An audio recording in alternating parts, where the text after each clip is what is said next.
Sheet. Wow, almost a quadruple double. But I mean, obviously James is a brilliant basketball player, and we got to incorporate him, find a way to make this thing gel, and put him in a position to do what he does, and for him to make each of our guys better. But he, got to the line 15 times. He made threes. 12 rebounds, 14 assists, 4 steals. We know what he is. He's a world-class basketball player. So we'll continue to build and get better and try to figure this out where everyone is, a threat and we make each other better. Michael Grady with Yes Network. And Coach, in what ways did James exceed your expectations in a debut? Well, I just think, he's had obviously a very strange start to the season, stop-start year. He's not in his best condition yet. So for him to do as many things as he did on the basketball floor tonight was incredible. And, it's great to get one under his belt and for him to kind of, feel his teammates in the building, and we'll just keep building. But he was, incredible for a guy who, like I said, is just trying to get himself in shape. And the guys, around him and guys making plays, Bruce Brown, the big three late, there's going to be a lot of talk about, Kyrie, Kevin, and James. But, how important are those other guys on the roster? Well, it can't just be, your top guy, your top 2, your top 3 guys. You got to play team basketball. Everyone's got to be a threat. Everyone's got to play their role, know their role. And so those are things we have to figure out. But, I thought I was exceptional tonight, Joe played well, Bruce played well, Jeff gave us some important veteran experience, and you go down the line and guys contributed. So it was I think a game that could have gone the other way. It took us a while to find it and to pull away, but it wasn't clean at all. It wasn't easy, but that's a tribute to their team, and but we got a lot to build on. Brian Lewis with the New York Post. Hey, Steve, it's obvious it's only one game, short sample size. But, I mean, when James says, well, I'm going to facilitate and I'm going to pass and I'm going to make my teammates better and do all those things, it's different from saying it's actually going out and doing it. How encouraging was it for you to see the way he threaded passes, the way he rebounded, the way he did all of those things that he was saying he was going to do? Yeah, I mean, I can't say I'm surprised. We've had a pretty big sample size of him doing that the last 6 to however many years he's been in the league. But it's not easy. Like we said, he's not in his best condition yet. He's joined a new group, with basically no practice time and figured it out on the fly. So, I think, he had a bunch of turnovers tonight that are just because he's new to the team and group, and you're thrown out there in an NBA game where the other team's an excellent coach basketball team, and they're going to scheme and they're going to make it difficult. And so those types of things are normal. But all the things he did accomplish on the floor were incredible for his first evening. Malika Andrews with ESPN. Hey, Steve, I have 2 for you. First, when you were watching from the sidelines, could you see, oh, yes, I see how Kyrie's going to fit in here, boom, it's going to be easy? Or were you looking at it saying, okay, maybe there's some things that we're going to have to grow and adjust to fit him in here too? I think we're going to have to continually find how it all works to its best level, to the most effective and efficient standard. But, like throwing Kyrie in the mix makes us better. It's a good problem to have, trying to figure out, where they can coexist to their highest level and standard. So I think it takes time. I think it's going to be an adjustment for everyone, but it's an incredible problem to have and something that I think we'll relish trying to decipher. And secondly, there was a moment where, Kevin kicks out to Bruce Brown. You have James Harden, all smiles. Was this, where did this rank in terms of fun that you've had coaching a game this year? Because it sure looked like the players were enjoying themselves. Yeah, I think everyone was excited. It's obviously you bring a player of James' caliber and his excitement to be here, and everyone was excited. And it's been a fun few days. As far as the performance Gosh, my head is spinning. Who did we play 3 nights ago? No, three games ago at home. A very good team. Denver. We played Denver. That was a fun evening. We played in New York and had an excellent short staff game where guys moved the ball, played together, and then tonight again, found a way to win. So it's been a fun few games for us, and we needed them. We need to build. We need some positive energy because, we've had some difficult times this year as well. And but tonight was really fun, and happy to see the guys enjoying what they do. Ian Begley with SNY. It's Steve. Just I guess over the last couple of days, and then moving forward, how much do you lean on, or will you lean on Mike D'Antoni in terms of getting to know James's game and how best to implement him?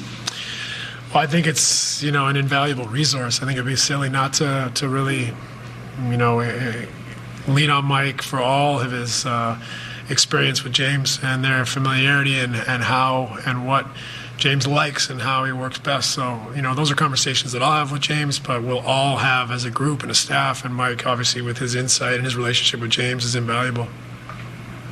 And last question will go to Mark Mendina with USA Today.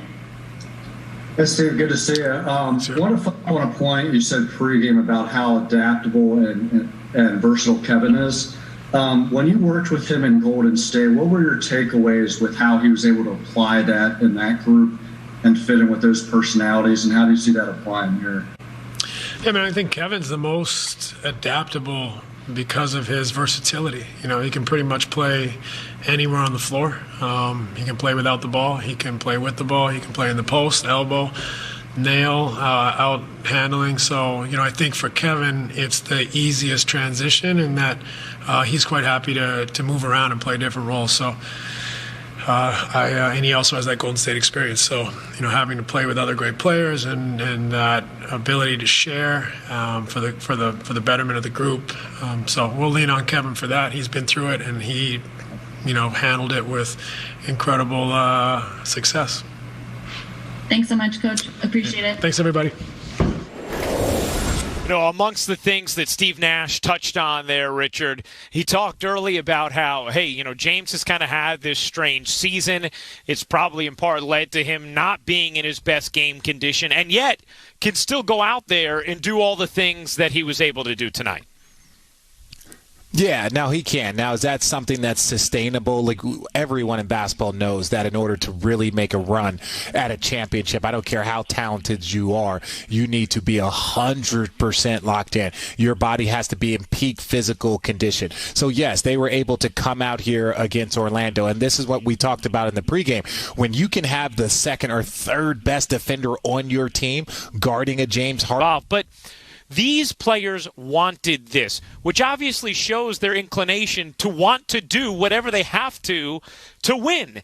And James Harden has shown that ability to play make, and it's not just that he has the skills to do it, Richard. There's the buy-in now to not play the way he was in Houston and to access more of those playmaking abilities, and we saw that already in Game 1. Ryan, I 100% agree with you. What you have to do is you have to look around the league sometimes. And James Harden has led the league in assists. And then as his team and the dynamic of his team started to change, he then started to be like, okay, well, I'm going to go and average 34 points a game. Look at a guy like LeBron James. You add Anthony Davis on his team, and what does he do? He goes and leads the league in assists at 10 a game. I really think that James Harden, even though we're in the very beginning of the season, could lead the league in assists if he chooses to play that way. And so when you ask James, like, James, what is your goal? Sometimes it's to be the leading scorer. Sometimes it's to be the MVP. These guys that are on this tier, when you talk about Kevin Durant and Kyrie Irving and James Harden and LeBron James, they can adjust their game. It's all a matter about what they want to do on the basketball floor. So if you tell James, like, James, we need you to average 25 and 10, or we need to average 26 and 11, he can go and do that, and pretty much with ease, especially with the arsenal around him. So I think this was a quick message to everyone on this team, everyone in this league, that, look, they're going to be able to move the ball. They're going to be able to score. The next step that we're going to be talking about is how do they play that high-level team defense that's going to be needed when you're talking about the postseason. You know, Richard, during the game, I thought Sarah had a very poignant and simultaneously funny remark when she said, it feels like Kevin Durant is a veteran here now with all the attention on James Harden, the newcomer, and it sort of does, but you watch the performance tonight and you realize, yeah, it's still new and it's still special to watch his greatness in all of its glory. I stand by this fact, especially now that you see that Kevin Durant is 100% healthy.